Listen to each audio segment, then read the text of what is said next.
Content warning. Everything from gore to coprophagia. Yeah, this is a big trigger warning. The show has a lot of graphic violence, sexual assault stuff. There's a lot of graphic horror images.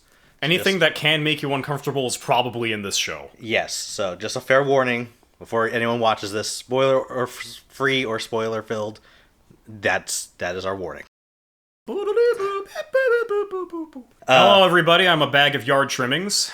Hello, I am a copyright-free music video. And we don't podcast, but what we did do this week... Yeah, well, not just this week. Not just this week, but Made in Abyss, the newest season, has finished airing. Yeah. Yeah. Anyway, we watched Made in Abyss, and... we watched the second season, because we were pretty big fans of it before, like, the movies came out. Yeah. But it's been a long time since then. Yeah, we recently watched the movie 3, right? Like, not that long ago? Yes. Because it was on High Dive, the streaming platform. Yeah, a special shout out to High Dive for being the only legal resource to watch Made in Abyss. Yeah. I could have sworn the first season was on Amazon. I thought that. I don't know. It was on Amazon Strike. Oh. Before they axed that. Right. So by the time when I watched it, Amazon Strike was gone, so I had to go through other means to watch Made in Abyss. Yeah, okay. So this is for Season 2. Season 1, do you want to give a summary on, like... Season 1, really good. I really like Season 1. It's about some kids that find a robot person above this giant abyss, and then this girl, Rico, along with this robot person, Reg, delve into the abyss, and it's the first... 5 floors? Or 4 layers? Because the 5th layer was the elevator. Yeah, okay, so 4 layers. First 4 layers of Season 1. Yeah, so there's 7 layers of this giant abyss, and the further down they go, the more dangerous it gets. Time dilation happens. They can't move up, or else they die. Well, no, yeah, you lose things as you go up, so, like... you lose humanity, or like you just straight up die. Yeah, you just throw up. A lot of terrible things. And so Season 1, pretty fantastic. The movie was good, I thought, although it was very isolated and more focused on the villain, I guess. Yeah, it felt like in the tradition of anime films that are just continuations of the show. Like it doesn't feel super different. It's just like this could have just been like 3 or 4 episodes, but they decided to make it into a movie because marketing. But it also looked very pretty. So it was, but Season 1 was also pretty good visually. So yeah, it's not. I don't think it's that big of a jump up or down. Yeah. Okay. So Season 2, the Golden City. Yeah, I think it's the Golden City. Okay. Which they have not gotten to yet. Well, I thought the Golden City was. No, we could talk about it. Yeah, they got to the Golden Village. Yeah. Okay. We could talk. Well, we'll talk about it, I guess, as we go with the... Yeah. So, like I talked about last week with Citizen Kane, I'm fucking tired of flashbacks. Okay, we'll start off here, I guess. Well, do you want to let's do a spoiler-free thoughts on the season 2. Okay. You want to go first? Because I think you should go first. You probably have the more typical opinion of the two of us. Yeah, I loved it. I thought it was great. I thought it was very interesting to flesh out a village of hollows and creatures, and then have a whole society of like people, like what people thought of the abyss beforehand. The idea that value is what's one's own value determines like how people exchange like their own selves. The lot of traumatic things that happen, as you go down to the abyss, and what you have to sacrifice and who you have to sacrifice. I think that is more evident in this season, and if this after the Citizen Kane episode, which I hope it is. Well, we'll see. This might be before the Citizen Kane episode, and if it is, as we'll talk about that. or have If talked this comes out before Brokeback Mountain, we've done something wrong. we probably will. So- So, that episode was scuffed because we have problems with that. Anyway, I think the idea of trauma through your lineage and through your parents and through generational trauma, I always find that very fascinating and intriguing, and that happens very evidently in this. And I quite liked it. I quite loved it, actually. So that's my opinion. So y'all are going to hate me for this. But, okay, I thought that the first half of this season was really good. Like, the setup of the village and, like, the scenes from the past with the villagers first pioneering into the 6th layer. I thought... Or 5th layer, I think. Wait, is it? No, it's... No, the 6th layer. Yeah, because the 5th is the... Yeah, okay. Venturing into the 6th layer and all shit going wrong. I thought that was really good. But then after that, when they actually get into the second half of the season where they're getting more into the Fapata and stuff. Fapta and the other flashbacks that are going on at the same time, I think it turns into quite a bit of a mess that is really hard to follow. Okay. And there's also a few other things that I disliked about it, like the animation took a dive in the later few episodes. There was some shit that didn't really make sense unless you were really like an expert level following along with the theming of value and consumption. Okay. Which most of that was completely lost on me by the end of the season. Okay, so Remember, this is still spoiler free. Oh, we're still spoiler free. Okay, Because we're just giving our thoughts, right? Just right, in general. yeah. So first half good, second half hard to follow, but it's over, so it's fine, I guess. That is our thoughts, I guess. That's our thoughts. I mean, okay. I still like the show. Yeah. Don't kill me, please. Yeah, the comment section is just gonna be me yelling at you. I can't believe I agreed to do this show with you. Yeah. I guess we'll talk about more in depth about that stuff, and we'll see, if how we feel about, I guess, after. But yeah, so now going into spoilers, we'll probably go up more episode by episode. Do you want to do tea time first before that, though, or? Yeah, let's pour one out. Yeah. So tonight we have a very lovely little vanilla chai going right here. Oh, backup plan. Today, Jesus. He has a Coke and I have Dr. Pepper. we just ate and we wanted something more sugary, I guess. We're so soon through starting this podcast and we've already ruined our gimmick. It's episode 3 or 4. Real quick, because I hope we get... we're probably not going to be able to talk about this when we're actually arguing about the plot points and stuff. Yeah, okay. Yeah, but the music in this show I think is really good. I agree. But I don't like how, at this point, they're just reusing tracks from Season 1. Because, like, for the movie on Level 5... Yeah. They got the composer to do like a whole new soundtrack for it, a whole new hour of music to go for the film. But then when they get to the second season, they're just reusing old tracks from Season 1 and not even anything from the films. I'm pretty sure there's a couple new tracks for like Faputa that they used, which I like, I'll get to. But like her speech to the Hollows, like there was a different soundtrack for that, and just her speech I thought was very, very good.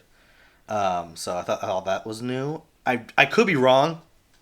Just a spoiler, I could be wrong. But yeah, like I could also be wrong, morally speaking, because I get that for a TV show it's impossible to score out the entire runtime. But it would have been really nice to hear some new material, other than like, or more once new and material. Twice. Yeah. Okay. Do you want to go episode by episode? Sure. Okay. We start off with them exiting the elevator, right? I thought we start off with Vueko first. Is it the elevator first? Because I thought Vueko's like with the old man, and she's remembering like her trauma.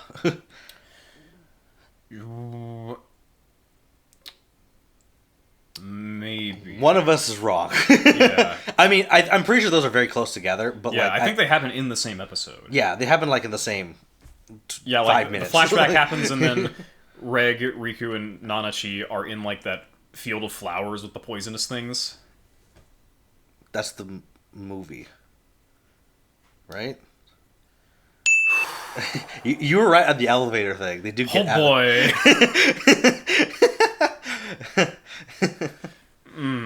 We should start the whatever episode comes first is going to be an Adam's like Oh, boy. mistakes tally, This is a repeat of last week. or next week. We'll see. Whenever these episodes come out, we'll whatever. Okay. Well, either way, I'm pretty sure she remembers like the old man, and then Reg, Riku, and Nanachi, and technically Prushka and Mania all go together and find the sixth layer. A wondrous land of whimsy and magical creatures. That's every layer. You know what I forgot to write down? What? I forgot to write down the dragon creature things. What the name of those creatures were? Oh, you mean like the big seahorse guys. giraffes? Yeah, those guys were cool. I like that. I like that they're just like this giant monsters that were just like super OP. Yeah, I like their designs. Anyway, yeah, the first episode's just I think, Waco talking with I wrote all the names down because I'm bad with names, so I wrote a thing. Beloff and Wazukian, and then Wazukan's the captain. yes, Okay. he's very And this is the scene where they're like on the ship and she's Yeah. like super seasick. yeah, Okay, yeah. and so yeah, they're just talking and just I think just them planning to go to the abyss because I think it also shows a flashback of her abuser like finding the compass first. I think I could be wrong on that. I think that happened after the boat scene. Okay, but I think it's in the first episode though, right? It might be. I watch them week to week, and you watched the first few episodes a while ago. So I watched like the first half and then the second half. yeah, I watched it week to week, and our memory's gonna be bad on this one. But yeah, they just kind of let's see. I wrote down all the stuff on the description for High Dive. So it says, an old man speaks of a golden city that lies within a devouring abyss, somewhere in uncharted waters. One explorer may be the key to finding both. Ooh. Yeah. So Waco, right? Like, because is this the episode where they meet the villagers and Irumue? I think so. Okay. Because Maybe. wow. A lot. Just the first episode was just setup. Yeah. Just a lot of where they are, who's gone. Like all the three new characters. Like not just the three. I think I don't know. I don't know about you. I liked all the new characters generally. Like they all had like interesting development and Yeah, I liked them when they were still human. Waco was technically still human all the way to the end.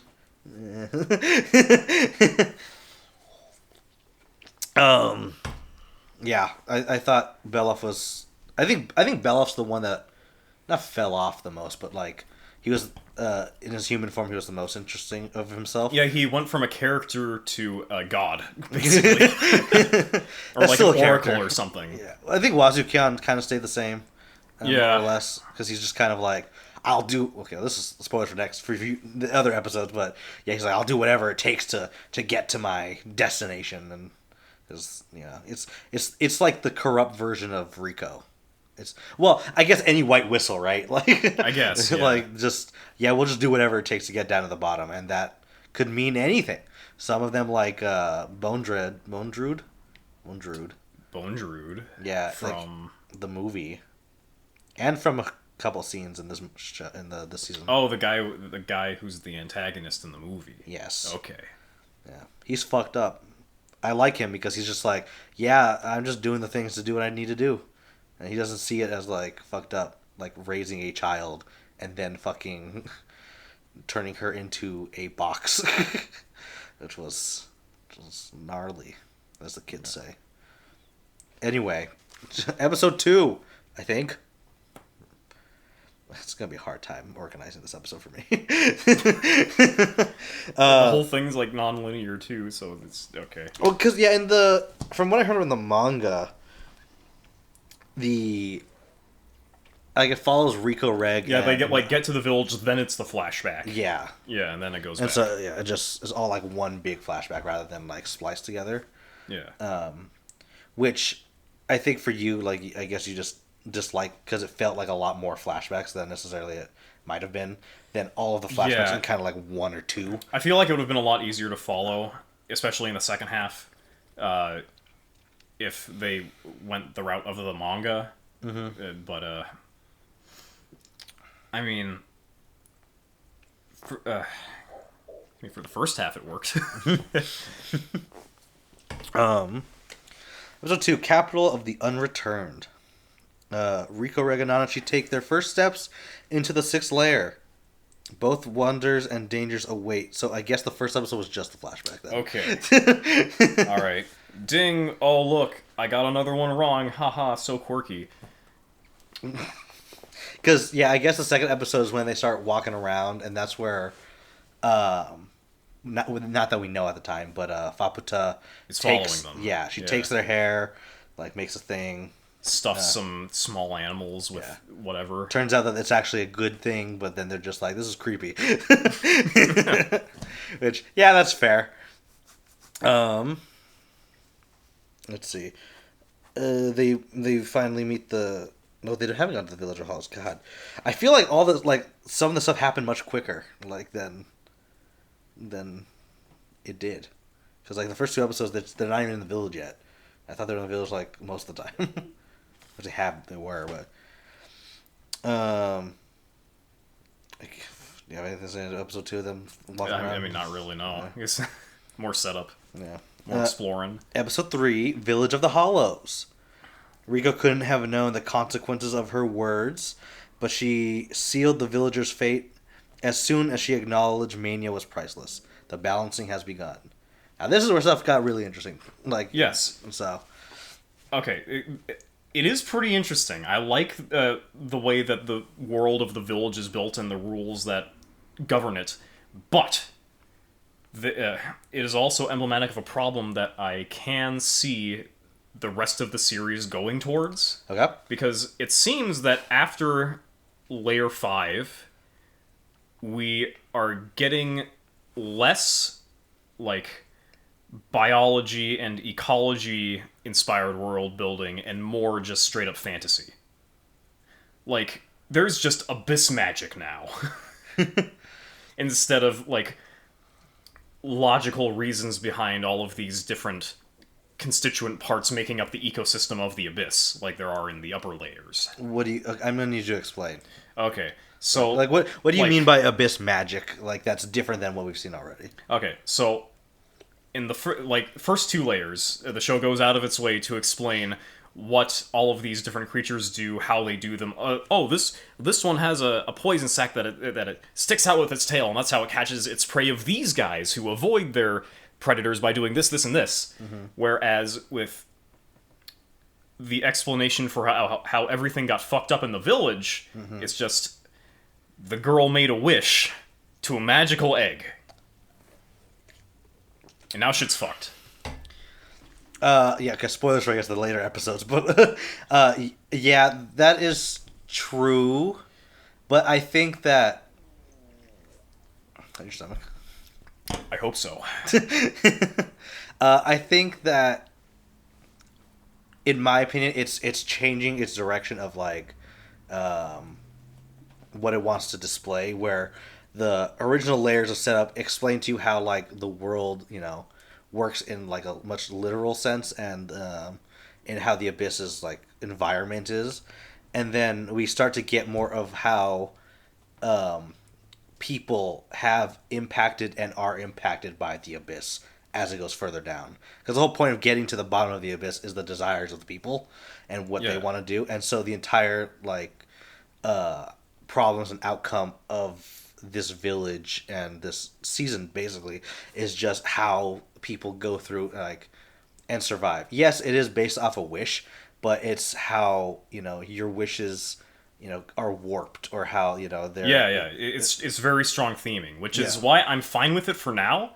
You're just But, worried that it could yeah, just... like for the people out there who've watched through Star Trek: The Next Generation, there's a similar problem in that show where, like, the interesting parts of Star Trek is like To you. to me and most other Trekkies.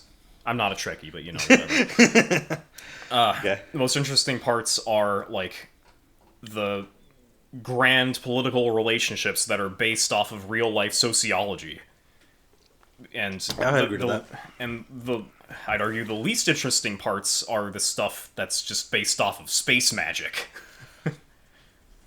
And you just, I guess a fear of... I can see a very real possibility that Made in Abyss goes down the same route as the Q plotline of Next Generation. And I really don't want that for this show, because this show is good. Yeah. And I don't want that. I just feel like, as they delve into the Abyss, like, I don't know what's after this, because I think the manga's like 3 chapters ahead of the anime now, which is not a lot. Oh, someone fell behind you. I think it was a flower off of the... Oh, it's a petal. Okay. We'll get it after. Anyway, I think that the further in the people delve into, like, the Abyss, I think that's when problems start to not arise, but just are dealt with in a way that's more, fantastical, because the reason why the Abyss is like as it is, it's supposed to be looked at as this crazy, like, unnatural, supernatural it's supposed thing. to be like this really big mystery that is the functions of which we don't fully understand, which is indistinguishable from magic. Yeah. Which, again, it might for the later seasons of this show, it might turn out completely fine.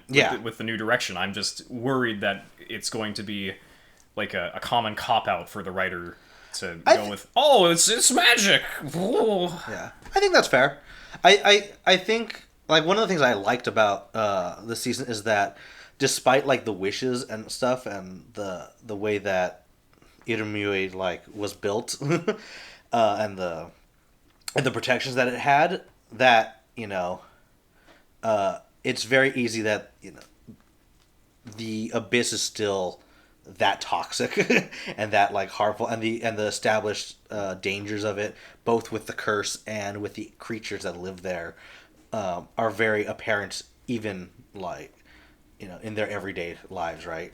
And so, like, when Reg blows it up, and because of the infighting that came through their own, infighting, I think that was a very smart way to, like, bring back the problems of the Abyss, because it's like, even through all that stuff, like, that they're literally given wishes and all this and all these ways of, like, to happen to survive, and it's still all twisted, and it'll be just, like, self-destructive, like, in the end, like, if you just rely on that kind of stuff, which it did. And then the nature takes over again. So yeah, again, I didn't completely dislike this season. I still thought it was good. Yeah. It's just I thought it got a bit messy. That's fine. I mean, like, we'll talk about some of the things that you think are messy. Right? All of my problems are in, like, the second half of the season. So, what's next? What is an episode? Oh, we didn't.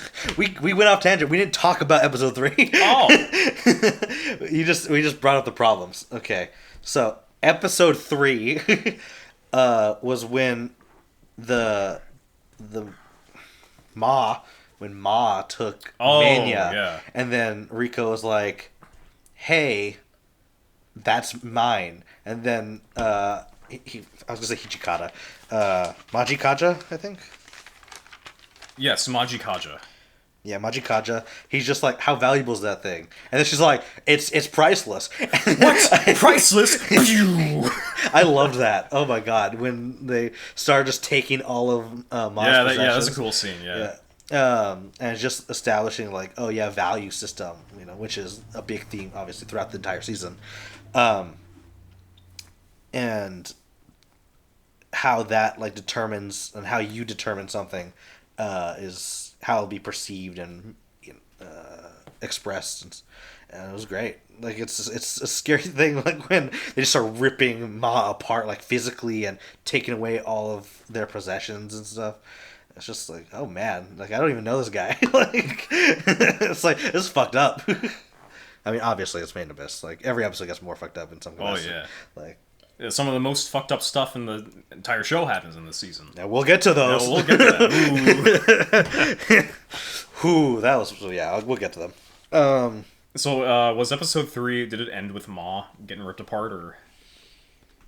I think so. I'm not sure if it ended that or ended like right before then, or right after, but yeah, it was around that time. Okay.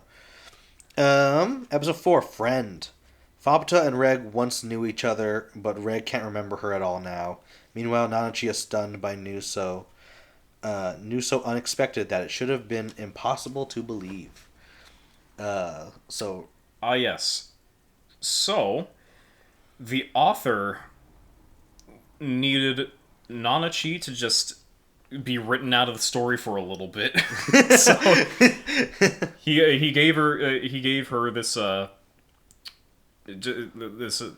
he just gave her back MIDI. Yeah. Yeah. I that was something that when I first saw it, I was disappointed. I was like, why is MIDI back? Like, there's a whole thing about that. Like, yeah, and then there's this whole thing about it's canon that is actually MIDI and not just like a flesh homunculus that happens to look and act like MIDI. Yeah, it's technically a copy. Yeah, like it raises more questions about the worlds. Like, does this confirm that souls are a tangible thing that can be collected and distributed? Yeah. And if so, what are the implications for that? Like, we know that Riku has... You want to do it?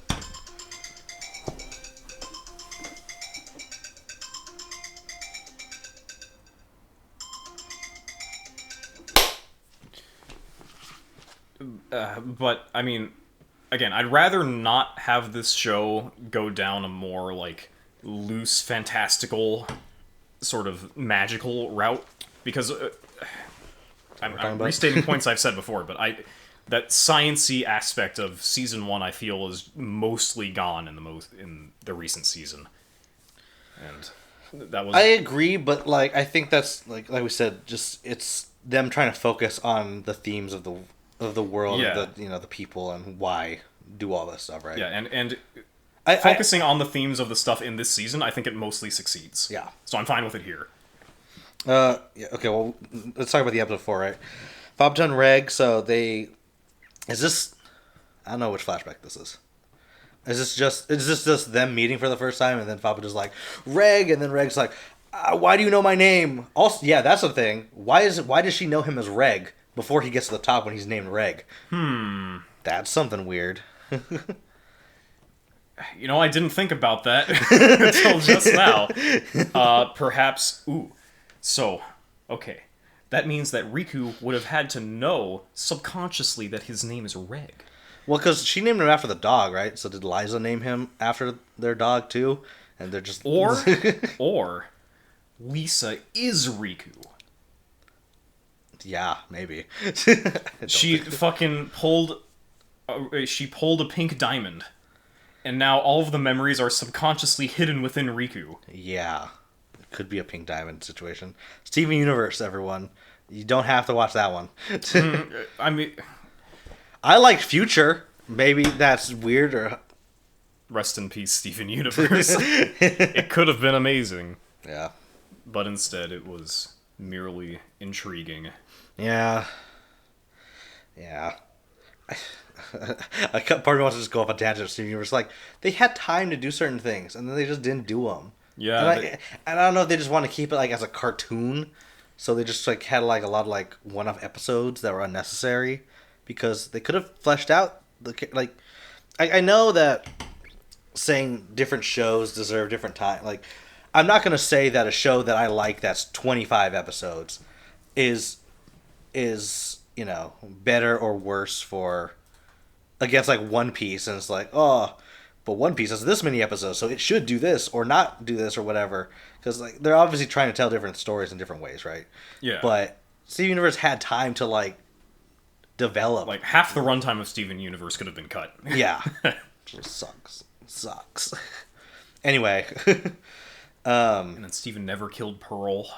I was really hoping for that to happen. Yeah, so the FOPTA flashback. I don't think it was a flashback. I think it was just wasn't? a meeting, right? I thought it was just a meeting. Okay, that makes more sense. So how does... Well, because I know that there's a theory that each layer is a different time dilation. Like there's a Fibonacci time dilation, where one. Oh, so it's only been like 5 minutes on layer 6, but it's been 20 years up at the surface. Possibly, yeah. I mean, something like that. But then, like maybe Liza got to like the 7th layer within a couple days, and then sent her stuff, and then that it's been like a long time since Rico saw her, and then she goes in. That's a possibility, because they say that, I think Waco says that she has been in prison for like 100 years or something. 150 years, I think. Yeah, but the idea that the villagers that lived there originally, it seems like it's been much longer since then, because it seems like the established city that's there now has been there for a while on top of the abyss, so it has to have probably been longer than that. Yeah, on the surface, it's probably been a solid like 200 or 300 years. Yeah, it's been a while, if not longer. Yeah, so there's some time I don't know the exact. Yeah, that'll probably be revealed in like 5 years when season 3 comes out. Aiming high. And then Nanachi's out of the story. Oh yeah, that's what I was saying. Seeing Mitty be... Yeah, it's supposed to be... Okay, I think what the author was intending was just, like... I think he was going for a theme of relapse and opening up old traumas with Nanachi, but to the audience it just kind of feels like he needed an excuse to get her out of the story. Yeah. Because he wanted to focus on other stuff. Like, I think Nanachi's character, I liked her when she came back and when she left the hut, I thought that was good. Because I think that along with maybe that as a meta part of his reasoning, I think that having her, because the whole point of this whole village is the desires, right? And what you want. And so her desire is to still be with her, even though she had to kill her, right? So that manifested, not necessarily like story-wise, but like thematically, it manifested into her still being there for her and needing to like, not let her go just like physically, but like emotionally too. Yeah. Also, in the first season, she got Reg to kill Mitty. Yeah. But this time, Nanachi actively had to do it. She walks Mitty out into the abyss. Yeah. And she disintegrates. Yeah. So, something closure. I put Old Yeller down, not some rando. Yep.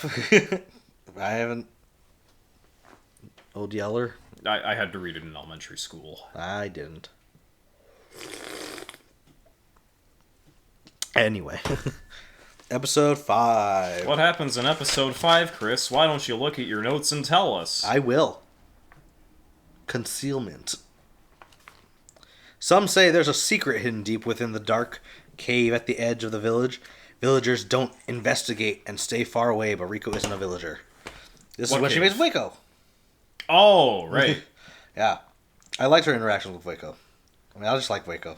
Oh yeah, I like that that Rico just doesn't really give a shit. Yeah, don't come over here. And then she just rips off the cords and you're coming with me, bitch. Yeah. And then she takes her up to the surface of the village. Yeah, I think that Rico is a very interesting, morally gray character. Because she kind of just doesn't, like, the only thing she cares, like, she's basically like a Bone Druid or a Wazukyan, except she's a child with more light in her eyes. But she's willing to do, like, whatever, as long as it's, like, not against someone she cares about. Because I think that she's learned and is learning through the adventures that like even the desires that you have and the dreams that you want to fulfill is not necessarily worth losing the people you care about for. And I think that she's learning that compared to literally every other character that's going through the abyss that are like, I don't fucking care if everyone dies a horrific death. I will get there. Which was most everyone else. Like, Yeah. So I like that. The theming is indeed strong in this season. I will concede that point. Yes. I agree. That's not, yeah. I was just describing why that, but yeah, I do like that. Yeah, she. I think earlier I forgot that we talked that Ma's with her, and she talked to the bar lady, which is Mugi. Moogie. She was cool. Yeah, she's alright. Yeah. I like Majikaja. The author needed another character who speaks Japanese, so yeah. I mean, he could have just had Wazukan do it.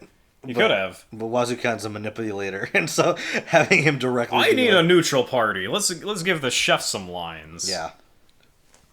Yeah, chef, I guess, would have been better. I would borrow her. Episode 6, The Luring. What was the wait, luring, we didn't Chris? even talk about how Waco, like, sees herself, and she's talking to all the unborn Oh children. yeah, she sits naked in a pit for like 100 years. Yeah, she's talking to all the children of Irumui, which Even though they're all dead. Yes. So Okay. are these the souls? Are these manifestations that were made from them? Are they something else? Abyss magic, Chris. Kind of, I guess, like... Yeah, I guess. I think that it's more Irumuri, like, just tying, you know, her babies into staying with her, I guess. But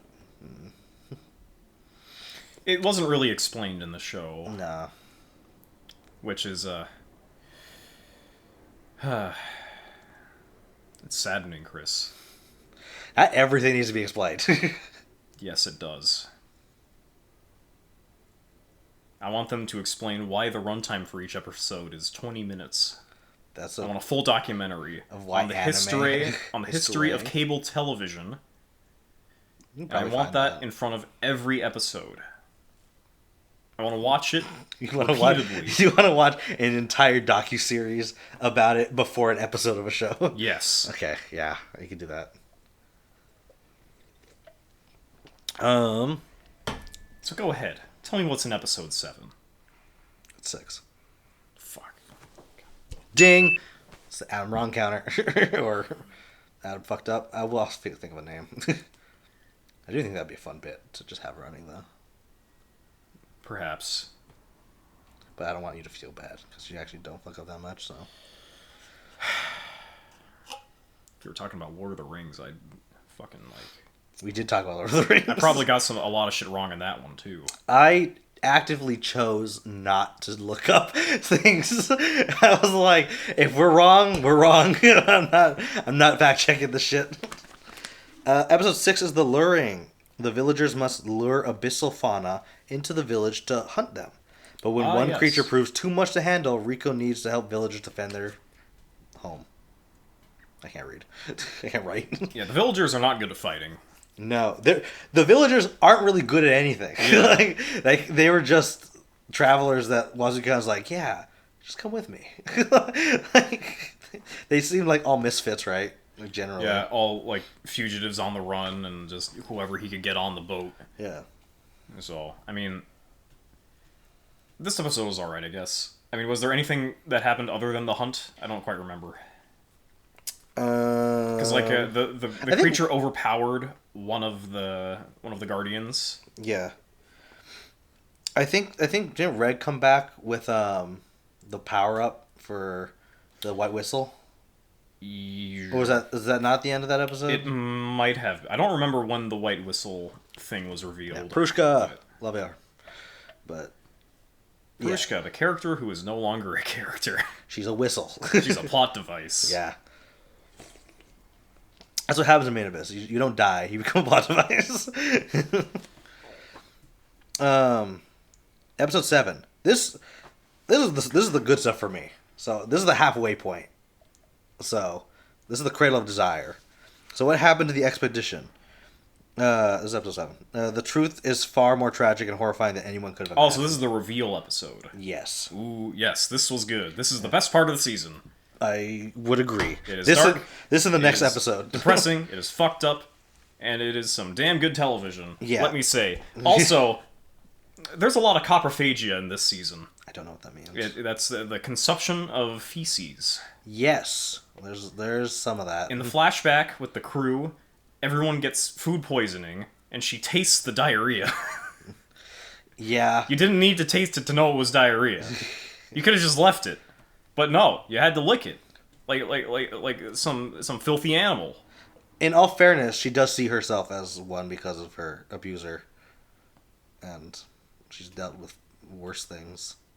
So, to her, it's just like... Would you taste diarrhea, Chris? I wouldn't, but she's like Mikon. Like from Danganronpa, who has just been traumatized and it's like, yeah, I'll just do all the terrible things that people wouldn't do. Because, like, this is normal to her.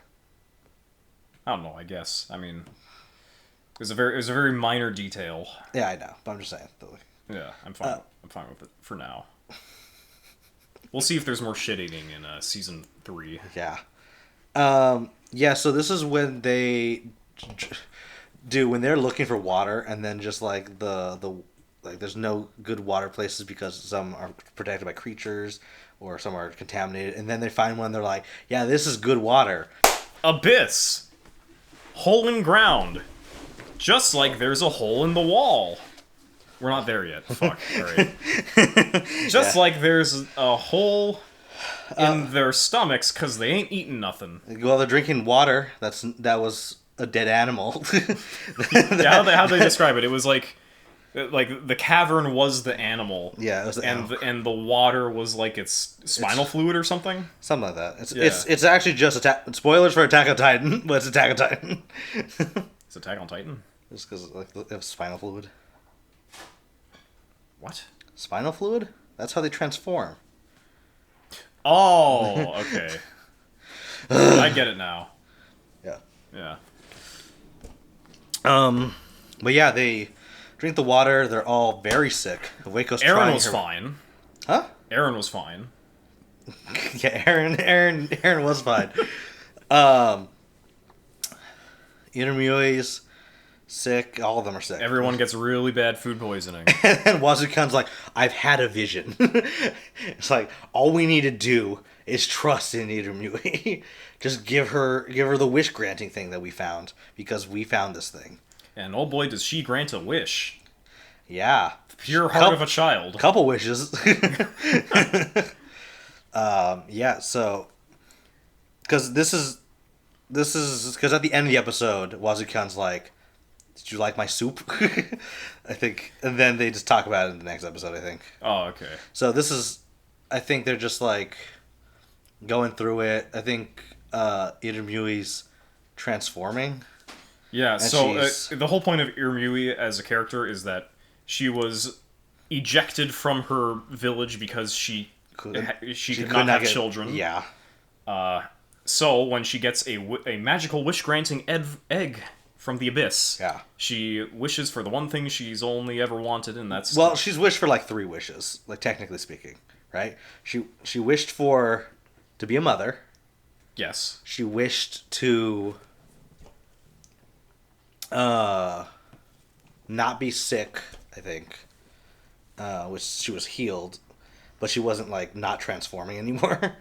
Because I think the way that I saw is that she had these pure heart wishes, and the wishes granted are just direct things of what she said. She says, "I want to have children," but her having children, she didn't say, "I want to have children that live." So they just die. Yeah, it's a classic monkey's paw tale. Yeah, it's basically it's monkey paws. That's what the cradle of desire is. And she wants to be okay, and she wants to help the villagers, I think, and so that's why her kids are like the healing item for it.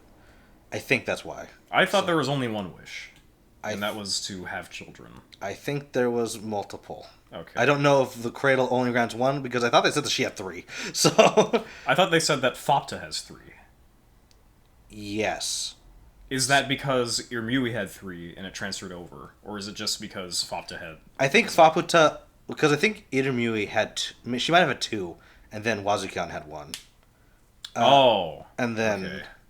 because it could have been like Wazukian was Yeah, the because one. Wazukian, like his wish was to, like, keep everyone from dying, right? Yeah, that might have been his wish then. So like, Irumui could have been like, I want to be like not in pain, I want to have kids, and then Wazukian's like, I want Irumui to save us. And so all of those 3 granted into she's transforming and not in pain, but she's having kids that are dying and that are now soup. So that going delicious child soup. going into transition to the episode 8. Yeah, they The big reveal. well okay, we're going to before the going back to 7 real quick. Is that seeing Irumui like hold like the dead children and continuously like wanting to She like, gives birth every day, and every day her child dies. yeah, and it's I don't know, you it's so fucked up. Like just watching that, like her just like crying, holding her child every day, like not like, oh yeah, I'm used to this. Like she did that for like weeks, I think, right before they started like becoming food. Yeah. And then then they become food, and now we're in episode 8. And it's worse. They're just like, Yeah, our point of view character contracted the food poisoning, and she was like going in and out of consciousness until she tastes the greatest thing she's ever eaten, and it cures her of all her ailments. And it turns out that it was Irmui's dead little children boiled and prepared for human consumption. yeah. And then Wazukan's like, when Wazukan fucking got one of the babies, like just ripped it off, and then while it was still moving, he chopped it. Yeah, that was so creepy. I got grossed out by that. That was fucked up. He's like, because they help us more if they're alive when I kill them. It's like, yeah, it makes sense. Yeah, it does. Yeah, like it's fucked up, but it makes sense, which is like that's part of the reason why I liked stuff in the first season so much, because like near the end of the first season where Rico gets needled by the poisonous bear thing. Yeah, like her arm still isn't healed, by the way. Yeah, nice little detail, but it's a really fucked up thing that those characters go through for that whole sequence, but it makes sense because it is understandable and perfectly like plausible that a creature down here would need a defense mechanism so extreme to survive. Yeah. And that same, like, logic for purposeful agony carries over to this season in the form of Irmui's little tragedy going on over there. Oh, it's so fucked up. Irmui's whole situation is just terrible. Yeah. like you think it's bad when she's just holding her babies dying, and then it's like, oh no, they're also getting eaten. Oh, also she's transforming into an eldritch horror. Yeah. Oh, but wait, she's a tree? Yeah, she is the actual like not Golden City, but like the town or whatever, and everyone's just we don't know if she's like still alive. It's just like, oh man, that is the hellish horrors that await you, right? Like, yeah. And she's just a child that's just like, yeah, I just want to go on this adventure, and like as we'll get to later. It was more like she didn't have a choice because she was kicked out of her village, but like she still wanted to be like with these people after that point, right? When she got connected to them. And then because man, it's just rough. it's just rough watching like this child go through all that stuff. So we got the very very good reveal, probably the best part of the season. Yeah, and then oh my god, I loved Belov like being going insane because of it. Yeah, like he was the only one guy that didn't get used to it. Yeah, he's just like this is the tastiest thing I've ever had, and I want more. But this is the most fucked up thing I've ever done, and I hate myself for it. And it's just like, oh my god, it's so fucking good. I love Minimus. And so it was very, very good. Yes. That was a flashback that was good. Yes, that was very good. And then was that the episode where they go into Irumui at the end and they transform? Who's they? The villagers. Yes, like at the very, very end. Yeah.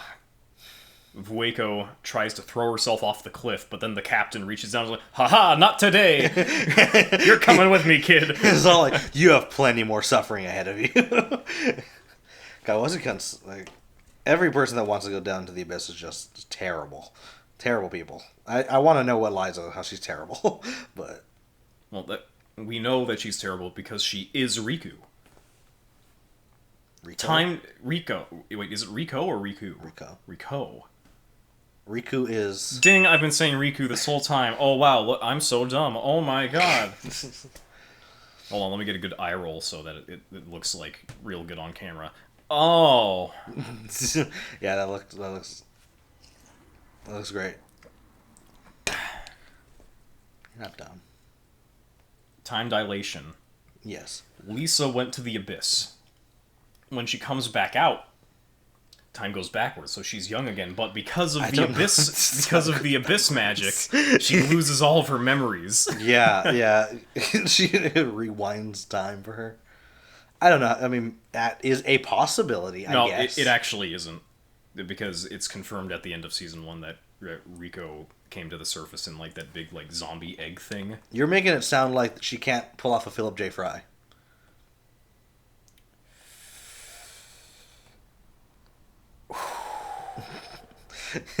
That's a possibility. All right. But, yeah, spoilers for Futurama. Philip J. Fry, the main character, is his own grandfather. Spoilers for Futurama. If you watch Futurama, Futurama's great. I'm quite the fan of the 100th coffee episode. I don't remember that episode.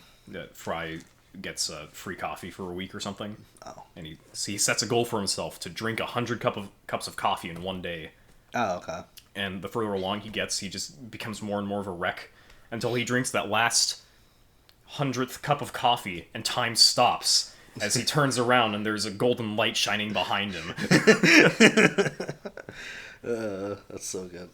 Futurama. I would want to rewatch that show. I should rewatch Futurama.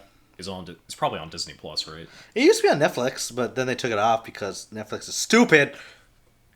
I don't mean that. JoJo's Part 6, Part 3 is coming out in December, and I want to enjoy it. So I will watch it when that one comes out. Because you haven't watched any of Part 6, right? No, I read Part 6. I know, you're right. We haven't watched it. No, I have not watched Part 6, no. Okay. Nor have I seen any memes of Part 6. Because Netflix staggers some stuff. It's bad. I mean, we appreciate the valuable streaming service that is provided by these major companies such as Netflix and HBO. And yeah, we also love how they make our shows worse in a lot of different ways. Stop! You're gonna ruin our sponsorship deals. Yeah, future me, cut that out if we get a sponsorship, or so we can get one. Anyway, episode 8 ends with Beloff being like, "Punish me," and then interviews like, "Here, come in." Wow, that's a summary right there. And then they transform into hollows, which is cool and sad. Yeah, and Beloff actually looks like a hollow, like from Bleach. He does, yeah. His mask looks just like a mask. Yeah. Speaking of Bleach, the first episode aired yesterday. For time to date our recording, but I haven't watched it yet, but I want to. I actually just got invited by my friend to watch the last 8 episodes of the Arrancar arc. The last 8 episodes. Wait, Arrancar. Are you talking like spoilers for Bleach? Yeah, spoilers for Bleach. Are you talking like when Isaac in the war with? Oh, okay, yeah, all right. Yeah. And so, because they watched Soul Society arc, and we're like, this show's so fucking good. And then they watched more of it, and they're like, this show's terrible. And then I saw they're like, oh, do you want to come over so we can complain to you? And I was like, sure. Then we watched the last 8 episodes, and then they're like, these last episodes were kind of good. And so I was like, yeah. Anyway, Bleach is cool, but it's Bleach is cool, but yeah. It's worth it to watch Soul Society. The Aizen and Hueco Mundo arcs are like cool in concept, but they're way too bloated. Yeah. I like One Piece more. I agree, I guess, for that. I haven't seen Naruto, so I can't say shit. I mean, Soul Society is better than anything in Naruto. I can't say anything. Naruto is its own fucking thing. You're gonna get hate for that. No, they know. Oh, okay. Yeah. You're right. Episode 9, The Return. Fapata can help Reg save Nanachi, but everything has a price. In exchange, Reg must help her enter the village. So this is when they're talking about their deal that they made, like, before Reg lost his memories. Yes, this is around the time where I started to So lose immediately track of after what the was good happening. episode. Yeah. Like, Okay. yeah, like, this is around the time where... Okay, so Okay, we have a history of playing Magic the Gathering. We were super into it in university. We're not good. We're terrible at it, but we really like it, or did at one point. So like, when it's not your turn and your opponent has, like, this crazy fancy combo where there's a whole bunch of effects happening going around, and he's like, alright, I'm gonna attack my Land War Elves and these 3 lands to get 4 mana to play this instant that untaps my Land War Elves and activates this enchantment that untaps my land, so I do it all again, and it just keeps going on and on and on, and in your head, observing this, you're kind of just like, alright, so effects are happening, okay, that thing's gone, but he played this thing, alright, okay, cool, he stopped talking, he's attacking me. All right, now I can actually think. That's kind of how I felt in the last, like, 5 episodes of this season. Okay. Because there was a lot of dialogue that, to me, just kind of washed over my understanding of it, because it was just so, like, not really cryptic, but I guess I'd call it convoluted. Like, there was a lot of, like value was twice in each sentence for 2 hours of runtime. The concept of value. And at near the end of it, I just completely lost track of, like, what is value even? Is it? Did they ever establish a currency? They didn't. But how did? And there was a lot of things where they tried to explain, like, how the village got destroyed because of their pursuit of value or whatever, and I really don't understand. I don't get it, Chris. It's too big brain. They should have kept it simple. It boils down to it's too too fucking complicated. Yeah. Okay. Well, I'm sure it makes more sense in the manga because, written in the written word, you can read it at your own pace. But when you're watching it as they just go by, you're just like, I can't dwell on this to be like, wait a second. Yeah, and also, I want to say starting episode 10 and then also in 11, there were quite a few shots where it was, like, just a still image with dialogue. And so I guess they ran out of budget a little bit. There's probably for the last episode. Yeah, that makes sense. But overall, like, this is where I started to lose enjoyment for the series. Okay. Even though I really like Fapta as a character, she's quite entertaining. Oh, she's great. Yeah. She tastes her own shit. It's the only thing you remember about people, huh? It's notable. Fair. Because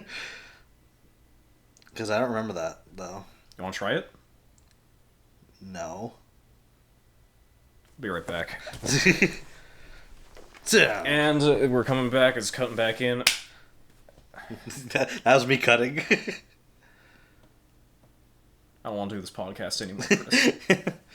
I'm not going to eat shit for you again on camera. You do what I ask of you.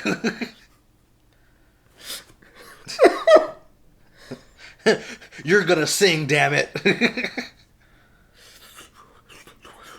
a reference to the Citizen Kane episode that may have happened or not. I don't know. Continuity? What's that? I'm cutting. Okay. So yeah, the return is just Nanachi's. The part of Nanachi's arc that I liked. Okay. Yeah, this is the one where she walked out into the abyss with Mitty, right? Yeah, I think this is when she starts. I think. Wait, no. No? I think this is when she's talking to Beloff about what happened to. Oh, right, when Bailoff gives off his scent to give to Nanachi's memories. Yeah. Okay.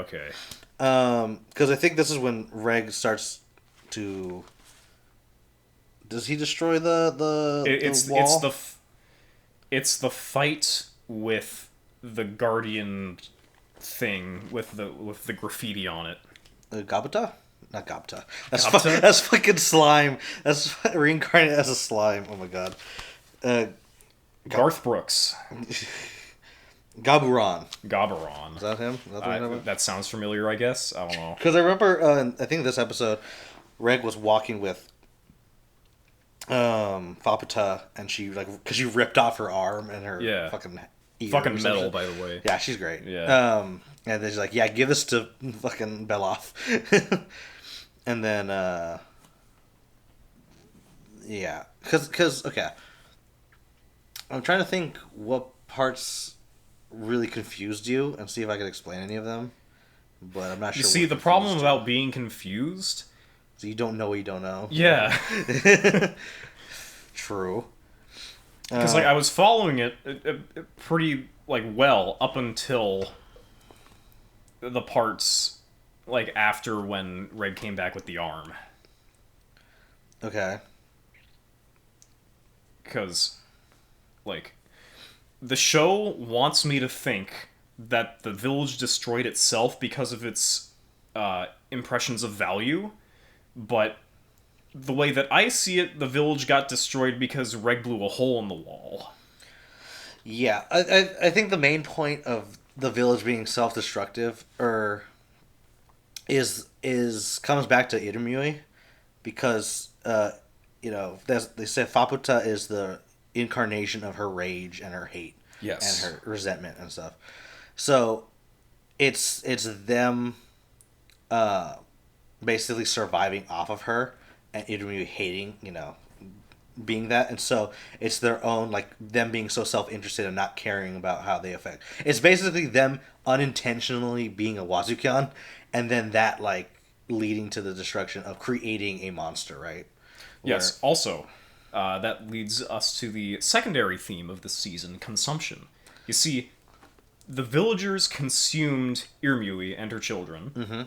And so after a good 100 years, Irumui produces a child whose sole aim in life is to consume the villagers. Yeah. Well, I don't know if that's her sole aim, but in the end, she does consume them. Yes. She takes... her goal is revenge, but she takes that revenge on by consuming the villagers. Yeah. So I thought that was a solid little thing. I thought that was clever. Yeah. Nice little, very good. Little theming. Yeah. The whole second season is just, like, theme heavy. Yeah, very theme heavy. Episode 10. All that you gather. The reckoning comes, but Reg is too kind and foolish to be a bystander. All that you gather is gold. This is when him and Fabuta fight. And oh yeah, it's very, like, anime clashing philosophies fight. Yeah. Well, the thing is, I think Reg, when he's fighting her, doesn't think that she's wrong to feel the way she is. Yeah, she's just like, maybe don't kill all these people. Like, maybe just leave? Yeah. Yeah.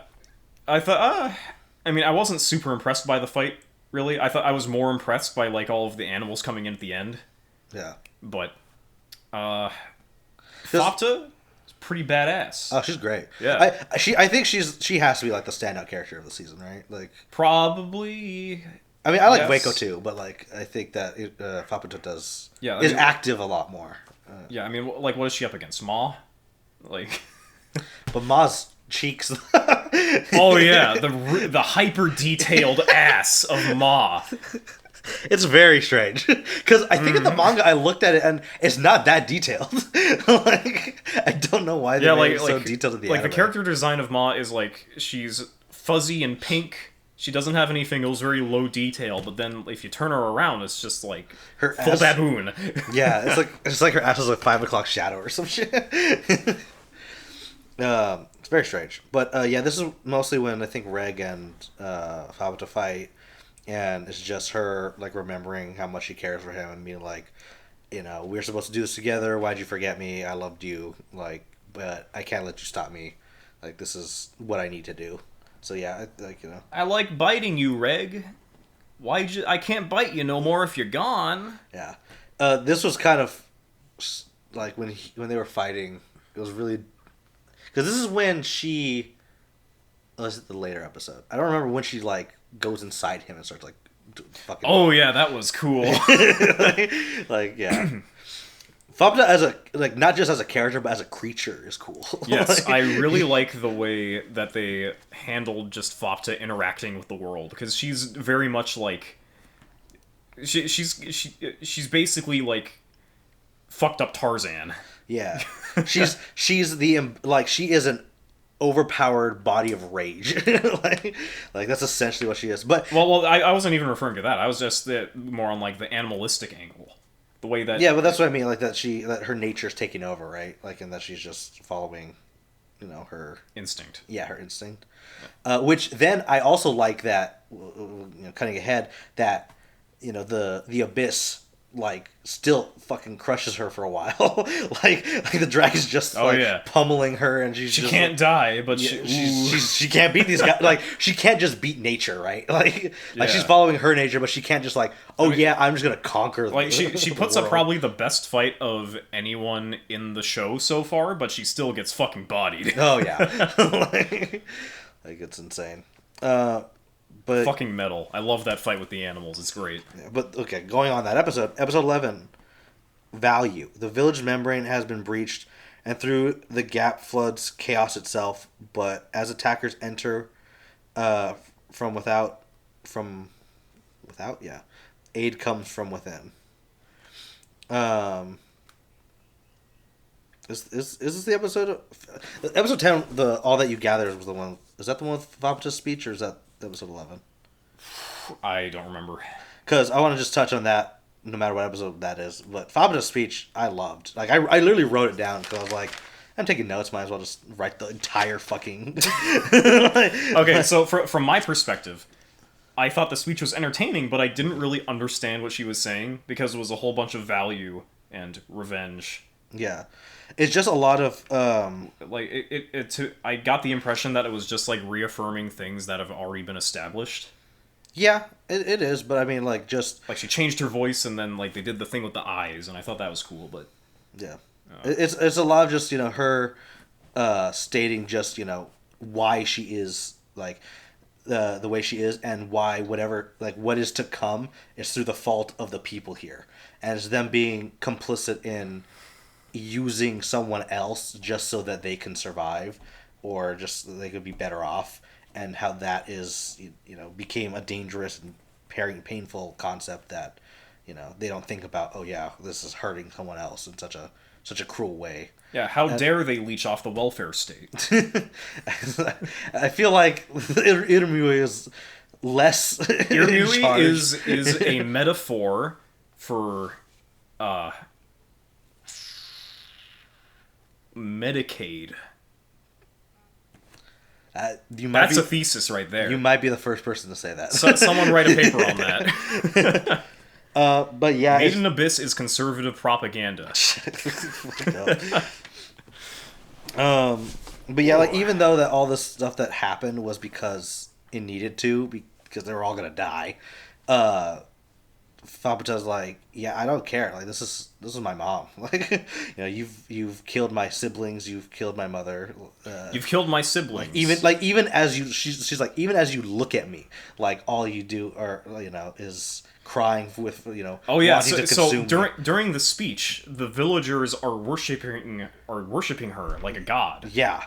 Which was a very interesting dynamic, I thought, because Yeah. while Fop.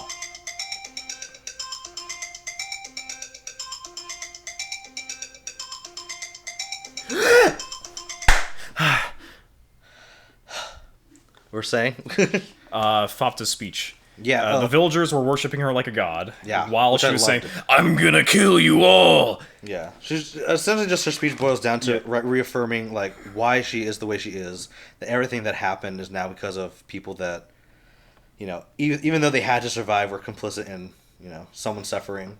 Which I understand. It's one of those things where a lot of the stuff in Made in Abyss is like dealing with a lot of things, a lot of like the lessers of two evils, and then how even that you'll still lose in the end, right?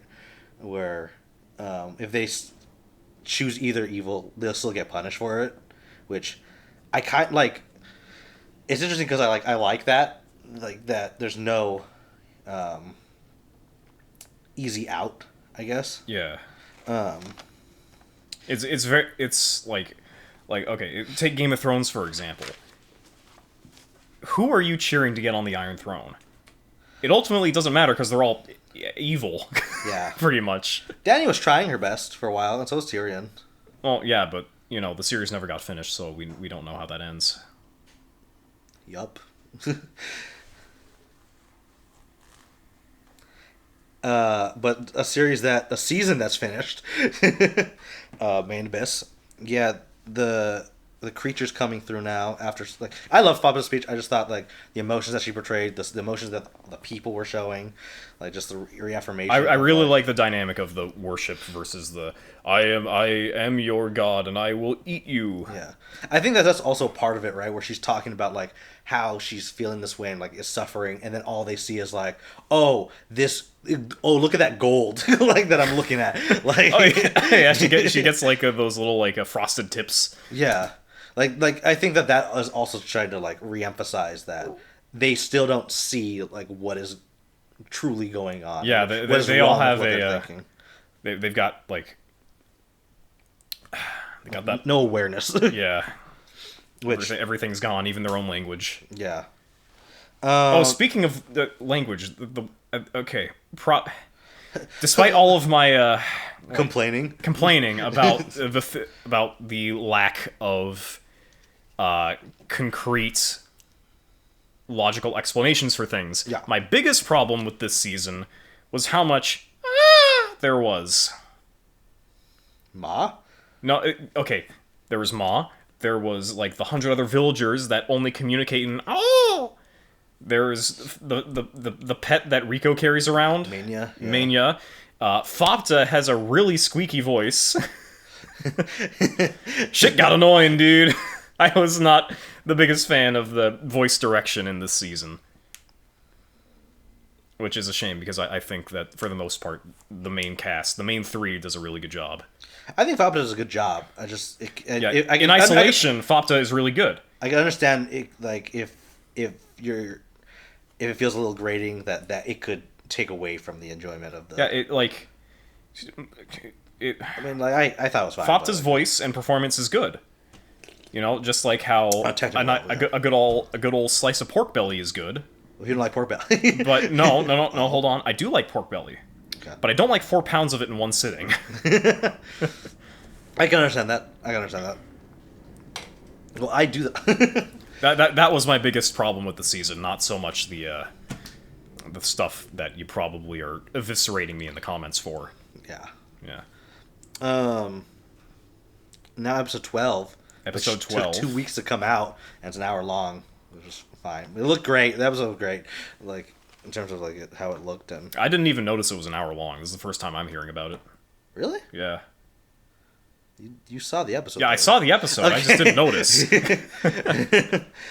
Okay, yeah, this is the end. In the end, everything comes full circle, is what it says. And so this is when Faputa has to fight off everything. Reg's helping. Oh yeah. This is the good shit. This is when Nanachi comes in and is like, "Oh, what's up, guys? I have a hat and a fishing rod." Ooh. Wait, is that this episode or is that the last episode? It might have been 11. Because the monsters... Oh, you know what? Yeah, you're right. Yeah, so Nanachi comes in at the end of episode 11 and she throws Beloff at Fopta. And Fopta gains the memories from Beloff's perspective. Which I really liked because, going back to like generational trauma and like what you pass down to people, right? That having Fopta be the embodiment of rage, but then having Beloff, and then later on with Vueko, like this mother didn't show like sides to even like people that she was most precious with, right? Where Beloff's like showing her all this like intermediate like happy and loving with all these people. Yeah, and then Fop's like, who the fuck is this person? Which I really liked. I liked that. I thought it was a good That was good. That was a good writing choice right there. And then in episode 12, Vuiko's trying to, talk to, she's trying to find Irumyuui, like, and talk to her kind of, and she's like going up the layer, and the Irumyuui is like broken, so the layer comes in and turns her into a MIDI 2. MIDI 2, and then Pekoyan saves her, which might be her lover. Because in the manga, I think they have sex or something. Oh. Or like in a brief panel, but so. I mean, it didn't happen in the show, so yeah. fucking whatever. But like that character was trying to talk to her before when Vuiko like was in the village. Like I don't know if you remember, she was like gonna try to talk to her, but then like Wazukan came up. Minor plot point. Yeah. But yeah, she saves her, and then she dies. Like she just rest in peace. Yeah, because like the thing is like with Irumyuui dying is that all the villagers are gonna die anyway. Like because they can't survive in the abyss. Like that's just how it is. Yeah. Or that's why they like lend themselves to be with Irumyuui. And so they're saving Vuiko. They're trying to stave off all the monsters, all the creatures and stuff, which is so cool. It's so fucked up. Like, probably okay. Is this the episode where they have the scene where she gets bodied by the animals? Yeah. Okay. Probably the best anime fight of the year.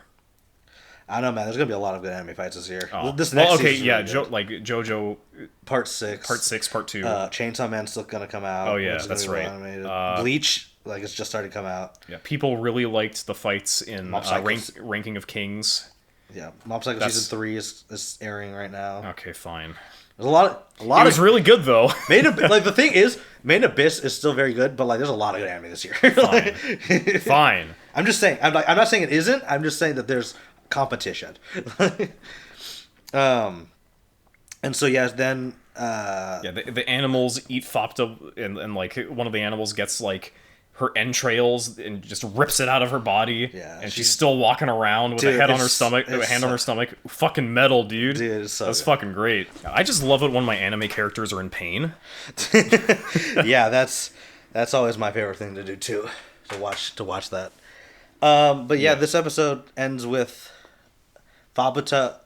She realizes that everyone's gonna die, not just because she's like, I want to punish these people myself, and she's like, I want to kill them, and so she's all like, I need everyone's help to feed yourselves to me so I can kill everyone. Right. She utilizes the power of friendship to destroy her friends. Yeah, which I thought was an interesting thing because, as she like goes through the episode, she's kind of like, I don't really know, like, Irumyuui or her mom nor like, the relationships with all these people or why everyone's doing this. She's like, I still hate them, but it's strange because they're like helping her and stuff. And even though she said, oh yeah, I'm going to kill everyone, they're like, yeah, we'll sacrifice ourselves for you. We don't care. And then especially at the end when Vuiko like starts talking to her and then mistakes her for Irumyuui and says like, oh, I loved you, and like she apologized and stuff, and then Papa just like, it's okay. Like she just goes along with it. Like it's good stuff. Yeah. But very end of the season, after the fights end, we get to like I assume is gonna be the final farewell between the crew and Fopta. Well, she said she might go along with them. She might go along with them. Yeah, maybe. I want to see that spin-off where she makes her way all the way up to the surface at the village at the top. She could probably survive going up though. Yeah, right? she probably could. Yeah. Since she was made in the abyss. She was dude. Like made in the abyss. She's like. I just realized all the main cast, if you count her as like the fourth one, they were all made in the abyss. Like well, yeah, not, Reg is an artifact from way deep down. Yeah, Rika was born way deep down. Nanachi became and then Fopta was also born. Yeah. Yeah. Now we actually know why it's called Made in Abyss instead of just the Abyss. Yeah. But like, Yeah, they say their farewells. Fopta goes to do a thing. Yeah. We might get a spin-off of that later. Or just the next season will have her in it or something. We don't know. Yeah, and then The manga's like not that far ahead. So. yeah, the main crew continues their quest, delving into the deep. And that's where the season leaves off. I think thematically, I like that in the season left. The thing that I think is the bookend of the themes is when Veiko's talking to Faputa, and she remembers like her abuser saying that like even I have a quote here. It says, "Everything can turn to gold." It says even trash can turn to gold, and she's like, "How ironic that I'm remembering this." And it's like it goes back to how people value themselves and the people around them and what that means, and it concludes with her like dying, realizing that the people around her made her feel valuable to her herself and others. Yeah. And it's like that's kind of what Faputa has to go along with. So, like yeah, I like that this was that this season was mostly like really self-contained. Yeah. Yeah, because from the perspective of the main cast, it's just an event that they like pass through on their way to the next step. Yeah. So I mean, that's like everything that happens, right? In the yeah. show. So, but this one, I thought it was done particularly like solidly. Yeah. In that sense. Yeah. But and like I said, I think overall, still the worst part of Made in Abyss. Wrong. Okay, you're right. The movie's the worst part of Made in Abyss. I will concede to that. Okay. if that is. I just, at the lowest, I'd give it like a 7 out of 10 still. Yeah, I think the themes were just so strong in this season about a bit too strong. I can understand that, and I think just the character work of just all of the. I mean, I think to me the weakest part was probably Nanachi, just her own story. Oh yeah, she's But other than that, like I think, but even the parts that worked with her worked well. Like when they finally when she comes back, that was pretty hype. Yeah, it was great, and I think all the new characters were well developed. Even though they're all dead now, but Faputa, best new character, and I like Waco quite a bit too. Like I just think they're all really good. Wazukyan's just kind of like. All right, okay, but which is better, MIDI or MIDI? First MIDI's better. Come on. Is she though? The other one's in a bowl. Yes. By Bones Rude. He sucks. He's great. He's a great villain, but he just sucks. Yeah, well. I mean, I don't necessarily disagree with you, but I don't podcast either. Thanks for watching, everybody. See you next time.